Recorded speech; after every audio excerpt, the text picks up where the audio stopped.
Sorry for being away so long. We gave birth. We gave birth. I'm sick.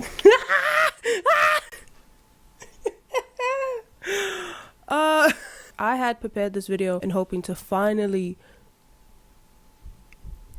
Your butt's in my face. Your butt's in my face. Ugh. I had prepared this video in hopes of finally completing all the manga I've wanted to read for like so fucking long. To complete this grueling manga list that I've accumulated over so many years. The same way I did with my first video on all those movies. I had this whole entire cool list of interesting manga to showcase my broad and refined taste in media, in the arts even. But damn, did this kick my fucking ass.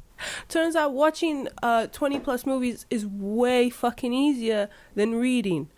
Reading has beat my ass since grade 1. And I wanted to work down from the largest manga spanning over dozens of volumes to ones as little as 10 chapters, and so I've managed to only complete a handful. During these 3 months that I've been reading non-stop, only like a little handful. And these were big reads for me, but they weren't even the big ones that I had to tackle yet. Like, I had ones that were spanning 200 plus fucking chapters for no fucking reason. Oh no, I swore in front of the child. So without further ado, we will start with the first one. Screenshots of this manga have been through the end of time. You've seen them on YouTube, you've seen them on Pinterest, you've seen them on Instagram, you've seen them as the profile picture of the worst fucking person you went to school with, and it has been my wallpaper for the longest time, and I never knew where it came from. And of course I'm talking about Koko no Hito. The story follows Mori Bantaro, a lonely social outcast who falls in love with mountain climbing instantly after trying out for his high school mountain climbing club. We follow him as he challenges each mountain greater than the next, along with the challenges he has to face within himself and society. Sensational! This was sensational! I'm not even over-exaggerating, hyperbolizing, absolutely sensational. This manga adds these beautiful and fulfilling nuances that is not typically seen with works that have themes and topics of depression and societal isolation, because they simply focus on the person being sad and their reasons for being sad without digging deeper as to external reasons and things like that. In this manga, they explore the circumstances of fitting in and sacrifices for your own happiness, begging the question, would I want this if I wasn't the way that I was? What would I want if I was actually accepted into society and accepted as a normal person? And how you either have to be yourself or you have to be a person for others. And what does it really mean to be a person for others? The author fully understands the nuances of internally wanting to be alone and the uneasiness of not fitting in, especially how foreign everything is when you're just accustomed to you and yourself, and how you deal with things. You're only responsible for yourself and your emotions and your actions. Taking all these themes and drawing these eye-opening parallels to all the welcoming harshness of Mother Nature, I did not expect these mountains to be such a perfect place to showcase all of these themes. But my God, I don't think I could imagine anybody else doing this ever again. It was perfect. Mountain climbing here starts as this ideal escape for the main character, and slowly discovering the brutality of nature and the uncharted territories of these brutal and unforgiving mountains, not to mention how captivating and unsettling the setting itself is. Shiver me timbers, I feel like shitting myself. Mountains are fucking cruel. We are not meant to go up there. There's a few places we are not meant to go up. It's mountains, space, and the deep sea. With outstanding panels like these, it's totally impossible not to embrace this entirely with your eyes. I had to resist the entire urge to include panels that were completely nothing like I've ever seen before. I've read manga, kids. You know, I've been alive for quite some time. I've read some beautiful shit, but wow. I've never seen anything like it in any media, and I just don't want to spoil the shock that it gives you if you do decide to read this, you know, because my opinion is completely convincing. The beginning is somewhat slower paced for me personally, but does add these layers to understanding the main character, which is essential in world building, and the humor did not age well. The artwork is by the insane Shinichi Sakamoto. This is my first piece of work that I've read of his. It didn't. Oh my fucking god. I think we peaked. Everything has to be like this, otherwise I don't want to read it. The art style is breathtaking. Absolute perfect mixture of the typical manga style, examples being spiky hair, V jawline, big bright eyes, we know it all. Coupled with this realism, with all these delicate details splattered around, and it's just like, wow. What the how do you think of this? How do you draw this, first of all? How the fuck do you do this? I love these butthole lips. I love them so much. We got long necks up in here. These necks were so long that I was scared that I was reading yaoi for a second. I was scared I was on the wrong website talking about climbing these mountains. The main character is what I think I would look like if I was skinny. Damn, look, I look like Mona Lisa right now. I look like her, huh? You're gonna see that facial expression so much, in so many different forms, so many different angles, so many different emotions, that it really becomes this trademark of the manga. I love it. It's so unique. I will give appreciation to how women are portrayed in this. They look like actual women. Wait a damn minute. They behave like actual women. Not every single woman that is on screen has to be this absolute sex symbol, even though it does happen. Because once you open your eyes to the shit of how over-sexualized things are, you will never sleep again. They are these characters that is the daily woman, and I love it. But seriously, the art is absolutely insane. From all these larger-than-life landscape drawings to all the minute details paid attention in the mountain gear. You can't tell me that shit doesn't go hard. But I want to talk about this one particular chapter, so if you don't want no spoilies or whatever at all, bye. In this particular chapter, it really showcases the comfort that is in isolation. But when the shell of security cracks, when our main character is surrounded by normal people in this college, causing him to reevaluate what his life could have been if he was like that, if he was like everyone that was surrounding him, showing us that a lot of outsiders are simply misfortunate in the structure of society, and what these lonesome people really want is just normalcy and structure that most of these people that are surrounding him were fortunately gifted in life, and they don't realize it. Security is something people don't realize until it's gone, and it's fucking scary. That chapter was so touching, so heartwarming, and it finally felt like you get it. You understand how people are, and I don't have to explain myself or defend myself as to why I'm like this, why you don't understand. And watching somebody reflect your thoughts and actions and feelings is just like, wow.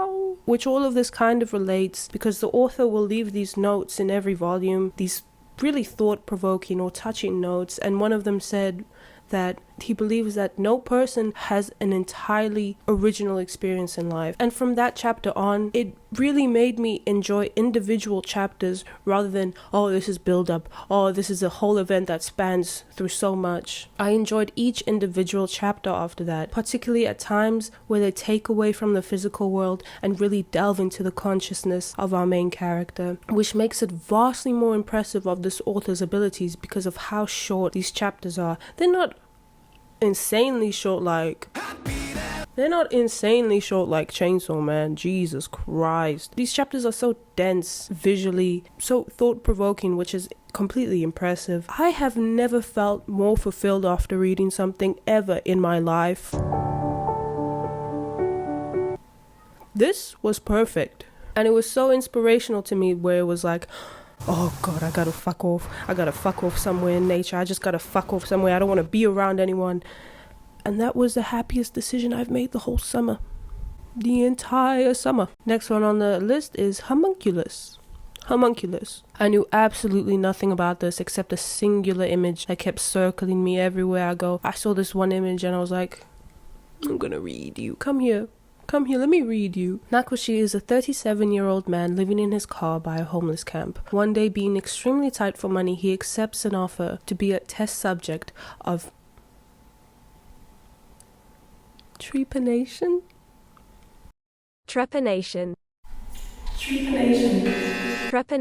Procedure of drilling a hole in one's skull to increase blood circulation, resulting in bringing out a person's sixth sense to see visions of homunculi. Homunculi just being weird visions. The majority of this manga is made up of psychological conversations and self-evaluations between everyone and our main character, who is a hypocrite pathological liar and making it the worst reliable narrator, with the sort of complexity where you don't feel ashamed to relate to him. And I think that is really hard to do. The whole point of him seeing homunculi, here particular being these tortured souls our main character sees after getting his hole drilled. No, that sounds wrong.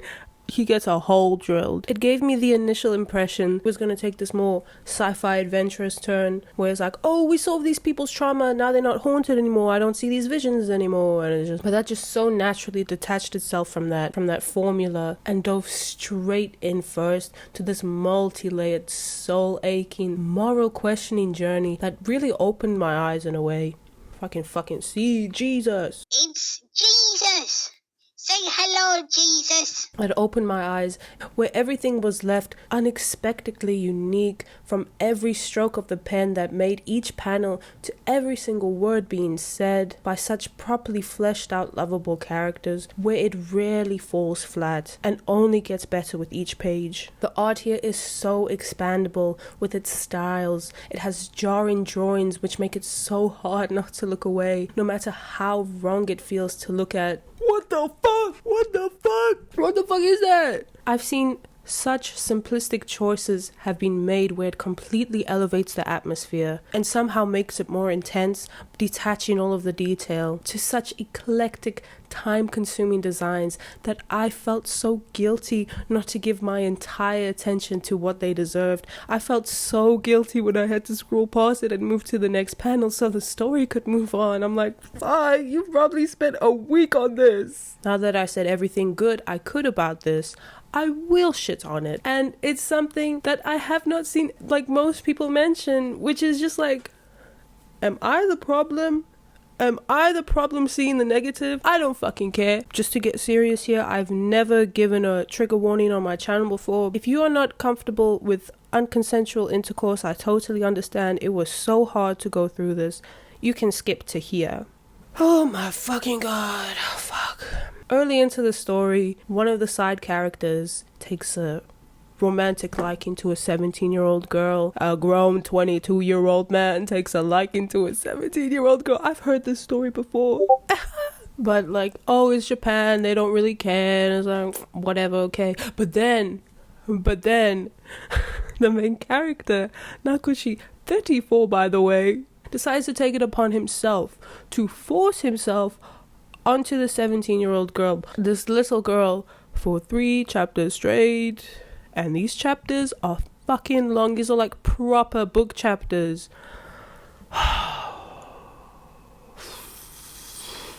It hurt my entire being trying to make sense of this, because I know people will just be like, oh, it's for the plot. Oh, you didn't get the plot? Oh, he kind of like took advantage of her for the plot. Shut the fuck up.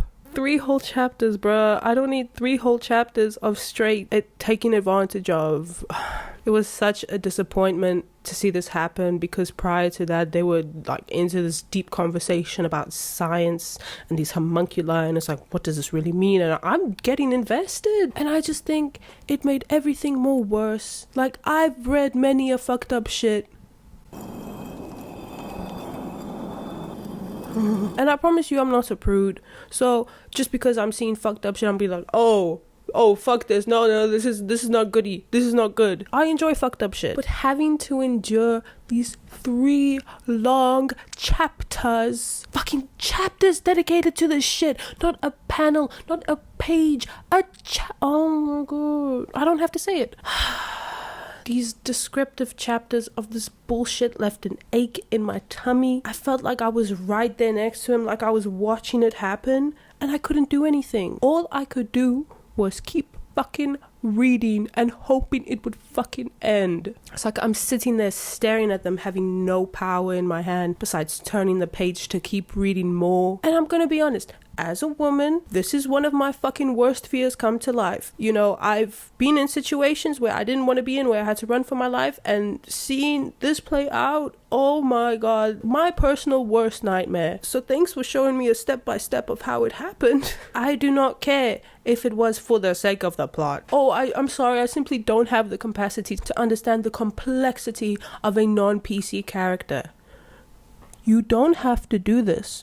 Nobody is forcing you to do this. So why are we doing this? Oh yeah, and at the end, the girl's like, gee, thanks, mister. You've solved my problem. This completely soured the experience for me, therefore on. And reading beyond that point, I became the biggest hater of anything the motherfucker did. Anything he said, anything the main character did, I was like, shut the fuck up. Shut up. Even if he was making a good point in the story, I was just like, oh my god, nobody cares, bro. Shut the fuck up. Anytime I started to actually get invested again and started to actually enjoy shit, I would feel this ping in my head where it's like, oh, that happened. Oh, fuck. I can't. No, I don't want to. It would just pop up in my head again like, oh, that happened? Leave me alone. Obviously, you can see I've developed a liking for this eventually and managed to sort of bury that as I read along, because it really did get good. By the time I reached the very end of it, it definitely was something where it's like, no matter how much you pay attention to it, no matter how much you think you're understanding, you do not. When I was done with it, I had this itch to read it again and simply I wanted to catch every detail, every nuance. You read it once, it's one story. You read it again, it's a completely different story. Especially knowing everything you know after the ending. I would simply love to read this again. It's immediately what I thought after finishing. I was like, I want to read this. I have to go back to the beginning. Obviously, without those 3 dreaded chapters, I don't want to be a woman. You made me a vampire. This is porn. This is homosexual erotica. This was put here by mistake, but you can't blame me. You can't blame me. Look at it. Look at it, please. It's so pretty. Innocent Duology. And it's also by Shinichi Sakamoto, which I've come to love dearly. I have come to love him so dearly. Innocent. This is a historical fiction story that follows the life of the Sanson executioner family during the reign of King Louis XV and during the French Revolution. The main focus centers 2 polar opposite siblings of the Sanson family, eldest son Charles Henry Sanson and sister Marie Josephine Sanson. If you thought the art in Koko no Hito was superb, this wastes absolutely no fucking time getting straight into such opulence, which makes it totally romantic for how fitting it takes in the time place. This is the peak of the rich lavishing off the backs of the poor. I forgot to add in Koko no Hito, it was really sort of romantic to see the art evolution from the beginning chapters as a typical manga, and then as the characters grow, as the art style develops, it fully blossoms as to what it's meant to be. And I love it. I have never seen such art in manga where the artist completely understands everything needed to be captured so perfectly. The lighting, proportions, angles, emotions, fluidity, atmosphere. I stare at them and I feel life in this paper. I feel life staring back at me. I don't have to imagine things moving and things making sound. Everything feels so deliberate, because the author even said himself that he does not add any automatopoeias to his work. That makes sense because he does such a superb job at making panels feel like actual moments that are captured. And all these thoughts, emotions, and opinions about this manga hit me like a wave. I was not even done with the first chapter. I was writing all of my opinions during chapter 1. Can you put nothing's ever made me feel like that. This man and his team's work will never have any competition. This is his art form, and you can see the love in each of the pen strokes, every placement of panel, and especially the lighting and choosing to switch the art styles to convey everything he doesn't want to say but wants us to feel as a viewer, and especially using his visual metaphors to the fullest, which now, having read 2 of his works, really does feel like his signature, these visual metaphors. It felt totally illegal to read these on such a small screen. I want this art on a billboard. Stat. I needed to be there. I needed to be in the French Revolution. I needed to Vive la France! Vive la France! All this detail for a single panel. Motherfuckers won't even spend 5 seconds on all this detail. And you know I'm here for the plot. But in contrast to such beautiful, captivating drawings, the story could not be the complete opposite of that. Gruesome, harsh, haunting. I mean, you're dealing with the family of a long lineage of executioners. Shit's not gonna be sane at all. And they do not spare you a single frame of any execution. So you really get to be put in the shoes of somebody who's growing up in a grim and hostile environment. I feel like the family dynamics and tension were perfectly set in the beginning, which gave us such a phenomenal base to start off of, and understanding our characters to the absolute fullest, especially when we watch them unfold into adulthood throughout the first book. I heard somebody complain about the forced homosexual relationships in the manga, and it's like, girl, it's France. It's fucking France. It's 18th century France. Everybody's gonna be gay and underage. Like, the fuck else is there to do? You probably died at 20 if you were lucky. And this is particularly coming from Charles, our main character, who has this fragile heart and was raised in a home where love completely rots to his core, and he does not understand gentle love. So he's going to grab at affection any single chance he gets, whether it be out of lust or out of comfort. Did we read the same thing? Girl, there's context to this. Makes it totally unique for his sister Marie, whose heart was completely hardened from her upbringing. So she's going to manipulate whoever the fuck she wants, whether it's sex or not. Like, I don't, did we read the same thing? Relating to sex, this so seamlessly and completely fleshes out the topics of gender identity, gender nonconformity, gender inequality and equality, and mostly exhibited through the sister Marie. And most importantly, do these people look straight to you?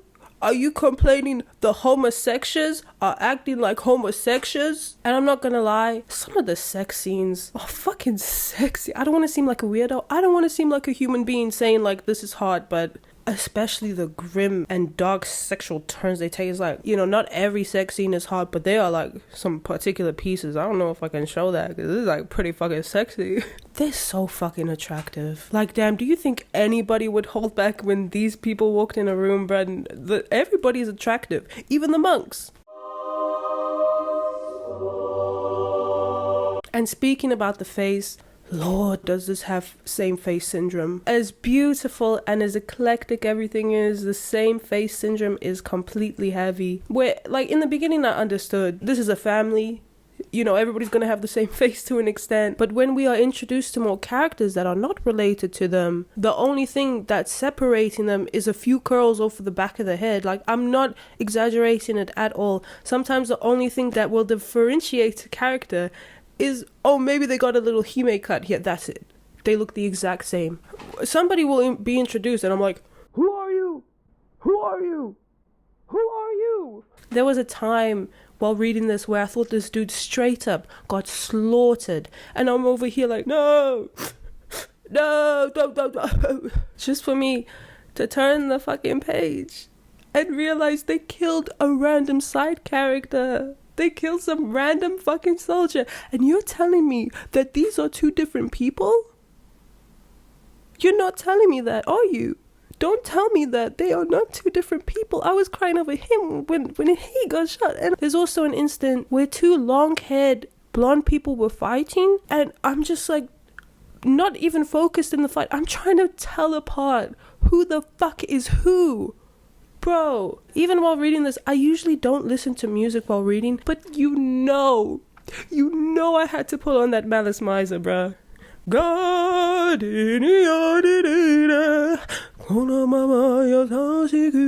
let's go, let's fucking go. Saint Rouge. This book starts as a satisfying continuation of where we left off in the last one, but then it so quickly gets dragged out and we're left with the same characters and the same cycles of inequality and injustice that just start to feel so overused, with this random bit of comedy by giving Marie a fucking monkey sidekick. This isn't Barbie Island Princess. Why are you giving her a fucking monkey? Like, I'm visually invested. I know when I scroll down and a double page is about to pop up, I'm gonna like, I'm gonna be that fucking excited for it, and I'm gonna have my brain chemistry altered, and I'm going to be absolutely dazzled. But I'm starting not to get emotionally invested. Like right after I frantically finish the first book, I hop onto the second one, I get concluded of where we left off, and now I'm just left with this damp story. We're left with these overused cycles of mini plots trying to grab our attention and trying to add density to this main plot, and it's just not working. I just don't fucking care. And then we're back to this tedious buildup of the French Revolution, which it's a very hard subject to tackle, and by that point I started losing interest in one of my favorite characters. Marie was somewhat multifaceted, and you were so curious as to how she would grow up. She is this vessel for all sorts of inequality at the time and all sorts of expressions that haven't even been figured out. Like, she is ahead of the game. And then just to get mashed down into this one-sided, bloodthirsty, anger-hungry, and you've just kind of squared her into something that I don't care about. Like, she doesn't care about anything for so long and then gets completely hard-headed, never wants to hear people out. Like, I understand she's went through so much in this book as being a woman in France. She doesn't give a fuck about the revolution because it inevitably doesn't serve her as a woman, which is true, but it's like, bro, you don't even want to hear people out. Oh my god, we're dying on the streets, bitch, can you not care? And then it just becomes revolution. Revolution. I do not care how cunty you make these characters. I'm bored. I'm bored with all these pretty men. I know it's hard to believe. I know it's hard to believe with someone like me, but I'm so bored with all these pretty gay men. Oh, and you want to know how to kill immersion? 100%. Let's add social media to an 18th century historical piece. Oh my god, I love it.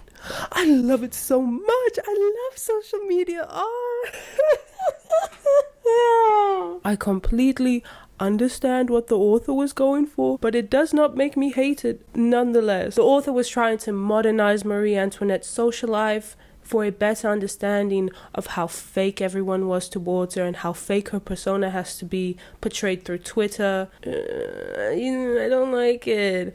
But then he says, fuck it, I'm going to take this a step further and have a couple of chapters where Marie Antoinette is a high school girl in Japan, and I actually did like it. I fucking loved it so much. You know, she gets torn apart by these French villagers that intrude her sanctuary of a high school. It was so fun to watch. Let's have Marie Antoinette as a high school girl next to these dirty French peasants, which look fucking amazing, by the way. The odd contrast in this, you know, having this generic digital mass-produced manga next to this grueling, time-consuming, dirty-looking French revolutionist, it was superb. I don't think I could ever dream that up in 100 fucking years. I'm glad I fucking witnessed that. And luckily, halfway through this book has a lot of chapters. This sort of fresh spark is ignited, and we finally get these fleshed out emotions where everything on top of each other starts to combine together, and you feel a heavier weight when seeing these characters betray, kill, deceive, love, and torment each other. But then, when we finally get to the absolute peak of the revolution, the peak of the tension, the whole reason why I wanted to read this, besides everybody being fucking beautiful, the falling of the monarchy and the execution of the royal family, it gives you whiplash, absolute fucking whiplash. Having the majority of the story be in a completely linear timeline, and then suddenly we're jumping back and forth, back and forth, back and forth. We will read a chapter. It's completely linear. Halfway we'll go back a couple of years. Okay, whatever. Next chapter, we're going to go back a couple of days. Halfway through that one, we're going to go forward 10 years and then go back. I wanted to crack out a fucking calendar just so I could finally get some sort of comprehension of a linear timeline. And it was, and then we're going to go back again, and then we're going to...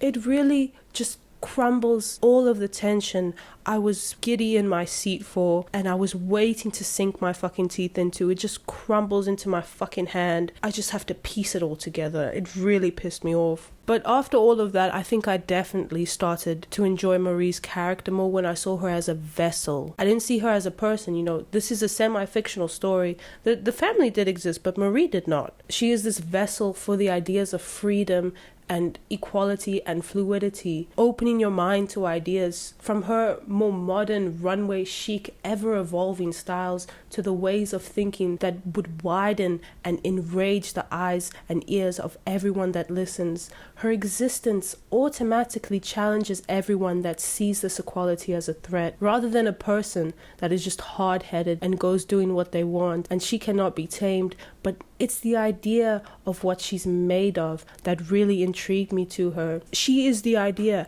and the idea cannot be contained. The idea of everything she possesses lives in so many people, no matter if it's a seed or it engulfs them entirely and it's their whole reason to live. I fucking loved the lesson of unless you choose to break free off a path laid out before you in life, such as occupations, social classes, wealth, and gender, if you never try to break free from it, you are bound to crumble into that mold and lose your whole unique identity that you were born with. And as we see here in the manga, breaking off from that mold could sacrifice your entire life, happiness, loved ones, and even sanity to stay true to your heart and to keep moving forward in this unruly world. You know, you have to stay true to the heart that keeps you beating out through life, otherwise you will have no point in this unruly world.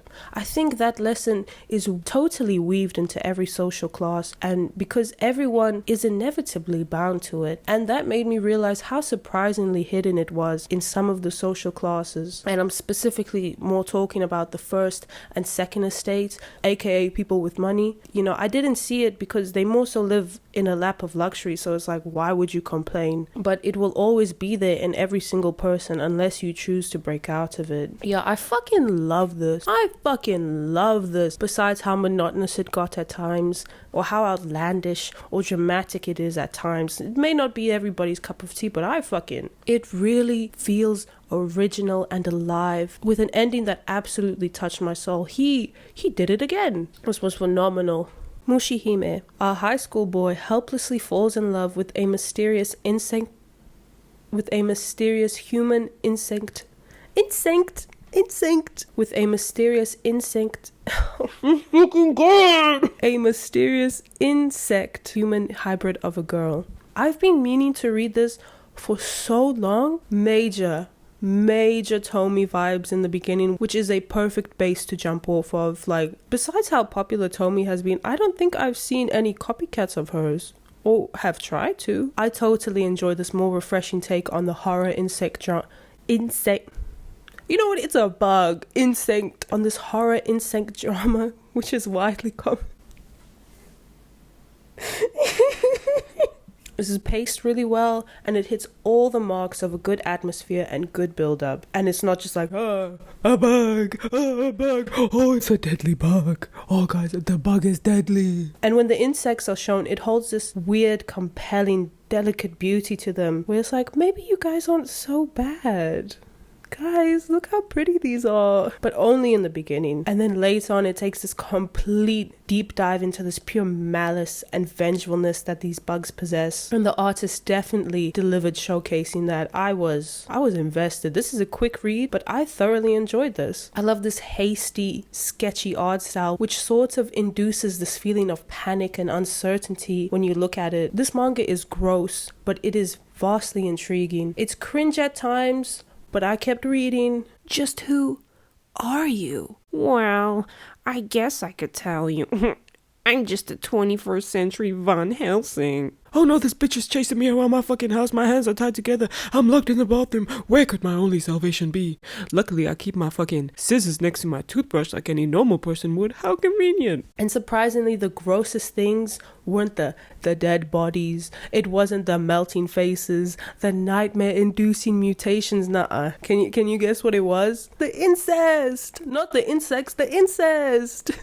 I was like, oh, okay, you know, it's Japan, but it makes sense, but I don't want to see it. And it's like, oh, ew, what the fuck? But I did enjoy this. This is like a fun monster horror I haven't seen in a while, where I thoroughly enjoyed it. It was really fun to read all of this, and I do enjoy articulating myself, and I hope to better express myself more thoroughly, more articulately, with better verbs and adjectives and whatnot. And I do enjoy using these videos as practice, and I hope you guys enjoyed watching, and I hope I didn't take too much of your time. I hope this video is not a fucking hour long.